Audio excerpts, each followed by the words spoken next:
The Texas Tech football team headed north to continue their Big 12 season, but did the Red Raiders come home with a victory? Coming up, MCTV's Jessica Riley will have a look back at this weekend's game in sports. Getting around the Tech campus can be difficult, but many students turn to a two-wheeled option to make that commute a little faster. Find out how one campus group held a special event to help keep Tech's bicycle population safe. And the most frightful day of the year is only 2 days away. If you're still looking for a way to enjoy some scary tricks, MCTV's Jay McCulley has a story on a local attraction that is a real treat for horror enthusiasts. This is the MCTV Weekday Update. Welcome to the Monday edition of the MCTV Weekday Update. I'm Ryan Heller. And I'm Aditya Sahasrabudhe, AD. The Texas Tech football has had a roller coaster of a season so far. And after a recent two-game win streak in conference, the team was hoping to continue that momentum. That's right, AD. But could the Red Raiders score another victory on the road? MCTV's Jessica Riley is in studio with a look back at Saturday's game. Jessica? Thanks, Ryan and AD. Texas Tech headed to Ames, Iowa this past weekend with hopes of becoming bowl eligible against the Iowa State Cyclones. Unfortunately, after some costly penalties and a big mistake late in the game, Tech lost 40-31. Tech started off Saturday's game with 10 unanswered points, and the Red Raiders stayed neck and neck with the Cyclones into the fourth quarter. But during the last 15 minutes of the plays, Tech was unable to score, and the Cyclones capitalized on some big mistakes late in the game to bring home the victory. Tech now sits at 5-2 overall and is still looking for one more win for a chance at postseason play. Coming up later in sports, I'll have another look at Saturday's game, along with a full look rundown from Tech Athletics. Back to you, AD. Thanks, Jessica. In other news, the Texas Tech campus officially has a new chancellor following a special call meeting by the Board of Regents. Last Thursday, the TTU Board of Regents unanimously voted to name Dr. Ted L. Michel as the fifth chancellor of the Texas Tech system. Michel has previously served as interim chancellor following the retirement of Robert Duncan in August. Then earlier this month, Michel was named as the sole finalist for this position. Michel has also served as the president of the Health Sciences Center, and he will continue serving in both roles going forward. Following Thursday's vote, Michel released a statement saying, quote, "The Texas Tech University system is a special place with significant responsibility and opportunity. My dedication to both roles will be unwavering, and I look forward to a strong and successful future for our four universities." Bicyclists on the Tech campus can ride a little safer following a special event last week. On Friday, Transportation and Parking Services held the Fall Bike Clinic at the corner outside of the sub. From 10:30 to 1:30, students could stop by the clinic and receive information on how to take advantage of free bike resources available through the university. Representatives from the Outdoor Pursuits Center's Bike Tech were also on hand to provide free tune-ups and diagnostics. During the event, TPS also encouraged bike owners to take advantage of their free bicycle registration service. The service provides up-to-date information for bike owners and helps protect students from bike theft on campus. It shows that that bike is legally registered and has an owner. And so if it is stolen and police recover it, they can get it back to that person faster and can more easily identify that that person on the bike is not the owner. Due to bike registration, Texas Tech bicycles have been located as far away as New York, Florida, and even Arizona, just based on that little sticker on the frame of the bike. Along with TPS and Bike Tech, members of Tech's Cycling Club and Graduate Student Advisory Council were also available to meet with students. A representative from Saddle Up Motorcycle Training was also at the event for anyone interested in information on how to get a motorcycle license. Friday's event was the first of two bike clinics held each year. The spring bike clinic will be held here in April. Members of Texas Tech's only student-run radio station recently traveled north to meet with other students and talk about everything happening at Texas Tech. Over the weekend, KTXT attended the College Broadcasters Young Conference in Seattle. During 3-day conference, staff members and the faculty from the station participated in 3 different sessions talking about KTXT's experiences and success. The 3 sessions included a panel discussion on College Radio Day and Vinylthon, a guide on how to do live music in the studio, and a presentation on how to promote a radio show. Along with the sessions, KTXT also competed in National Student Production Awards. KTXT brought home 3rd place in the Best Sportscast Audio category, and the Hub at TTU won 1st place for Best Student Media Website. The annual CBI conference and competition is held each fall.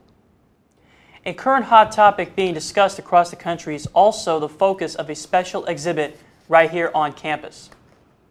The School of Art is currently hosting an installation entitled Detention Nation in the building's Landmarks Gallery. The exhibit features several creations that showcase the physical, mental, and emotional experiences of immigrants currently living in the U.S. detention centers. The installation is organized by Delilah Montoya, an artist/activist from Albuquerque and Houston. Montoya is part of a group called Sin Huelas, which means without a trace in Spanish.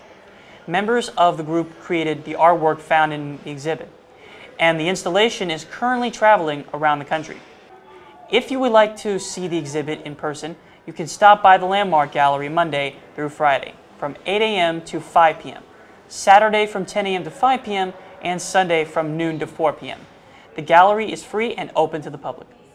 Throughout the month of October, the Lubbock area has seen quite a few rain days and cooler temperatures, but that was definitely not the case this past weekend.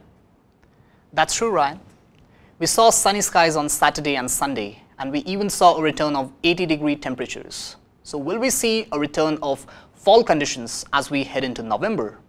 Let's take a look at the MCTV forecast. It's another bright, sunny day on the MCTV tower cam. We are still seeing a few clouds in the area, but most of those should move out before sunset. Today's temperatures are also staying very warm, with highs expected to reach 80 degrees overnight. We'll see a little bit of a cool down, but conditions should stay mild. Tomorrow, we should see another day of sunny and warm weather, but there will be few more clouds throughout the day. By Tuesday night, the clouds will begin to increase. And on Wednesday morning, we could see a chance of showers starting around 8 a.m. The rainy weather will stay in forecast until midday, and Wednesday's highs will only climb into the upper 40s. If you are planning to get out on Halloween night, it could be very chilly evening with temperatures staying in the 40s. Overnight, lows will drop around the freezing mark, and that will lead to a cold commute to classes for students on Thursday. But after sunrise, temperatures will rebound, and we should see highs reach the mid-60s late in the day. Looking ahead, mild conditions should stick around as we head into the first weekend of November. Texas Tech football didn't have the outcome they'd hoped for this weekend, but other Tech sports were a lot more successful. MCTV's Jessica Riley joins us in studio with a look around Tech athletics and sports. Jessica? Thanks, Adi and Ryan. Texas Tech teams really showed some Raider power this weekend, starting with Texas Tech football. They played a tough game against the #1 defense in the Big 12, Iowa State Cyclones, on Saturday, and the final score was 31-40.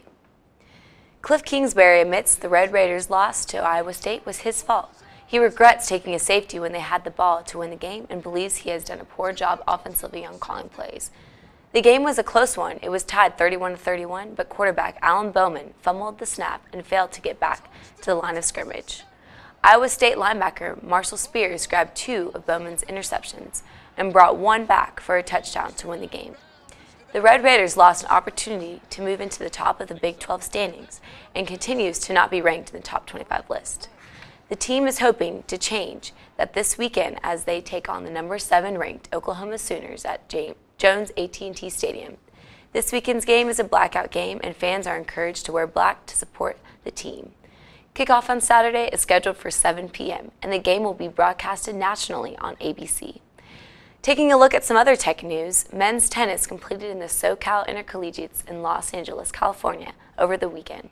Mateus Leotti came back after a loss in the main draw on Friday and fought all the way to the final match on Saturday. Leotti is scheduled to face USC's Bradley Fry in the consolation bracket final today. Women's soccer played UT on Thursday night with this 1-0 final score victory. They are now undefeated against ranked opponents this season. Thursday's win guaranteed that the soccer team would finish in a three-way tie for third in the final Big 12 season standings. The Red Raiders went on to compete against TCU in the quarterfinal round of the Big 12 championship on Sunday. After both teams failed to score during regulation and overtime, Texas Tech took home the victory on penalty kicks. Tech soccer will continue its run in the Big 12 championship with a matchup against Baylor in the semifinals. Baylor finished in first place in the regular season, and they beat the Red Raiders during their matchup in September. Tech will face the Bears this Friday at 4:30 p.m. in Kansas City. In track and field news, Texas Tech women's cross country participated in the Big 12 championship in Iowa State this past weekend. They now stand at number 7 in rankings. Women's volleyball was at home this weekend against TCU, pulling off a win in the final score of 3-0. The Red Raiders matched their most Big 12 wins in a season since 2012 and are now in the top half of the Big 12 standings with 6 matches remaining. The team hopes to improve the record with a win against Kansas on Saturday. And men's basketball will continue their season on Thursday against UTEP Miners at home. Tip-off is set for 6:30 p.m. at the United Supermarkets Arena. In pro sport news, the World Series wrapped up last night as the Red Sox defeated the Dodgers in 5 games. On Friday, Max Muncy finally ended the longest game in the World Series history. He hit a walk-off home run after 18 long innings and 7 hours. Chris Paul, a Rockets guard, was suspended for 2 games after fighting with Rajon Rondo after a call that should have been a shooting foul in the 4th quarter of the Rockets' win against the Lakers on Saturday. The Houston Texans defeated the Jacksonville Jaguars 20-7. A major factor in Houston's victory was their defense stepping up and Lamar Miller rushing for 100 yards and contributing 1 touchdown. And yesterday afternoon, the Kansas City Chiefs defeated the Denver Broncos with a final score 23-30. Patrick Mahomes finished 24 out of 34 passes for 303 yards and completed 4 touchdowns. He now has 26 touchdowns in the season, and it continues to amaze fans and critics. That's all for sports. Back to you, Adie and Ryan. Thanks, Jessica. Well, Ryan, as I'm sure you know, Halloween is just around the corner. That's right, AD. And during this time of year, many students are looking for ways to have a spooky experience to get their blood pumping. As MCTV's Jay McCulley shows us, there is at least one local holiday attraction that can satisfy your craving for terror. Last week, students got a unique opportunity to get their adrenaline rushing. It's very addicting doing this, is seeing the look on people's faces. It makes you want to come back and keep doing it. Haunted houses are one of many Halloween festivities that set up shop for the month of October. Of all the attractions in Lubbock, few can claim as much notability as Nightmare on 19th Street, West Texas' only Halloween theme park. The event, which runs a little over a month, gives students something different to do in Lubbock.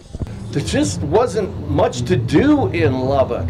And here's something really, really fun to do. And you know what? And I especially recommend this to college students and high school students. The Student Activities Board, known as SAP, hosted last Thursday's event.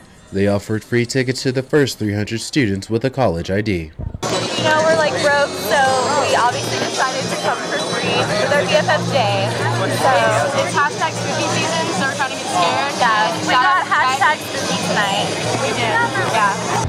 It's unique events like this that bring tech students out in the masses, but you never know what might sneak up on you.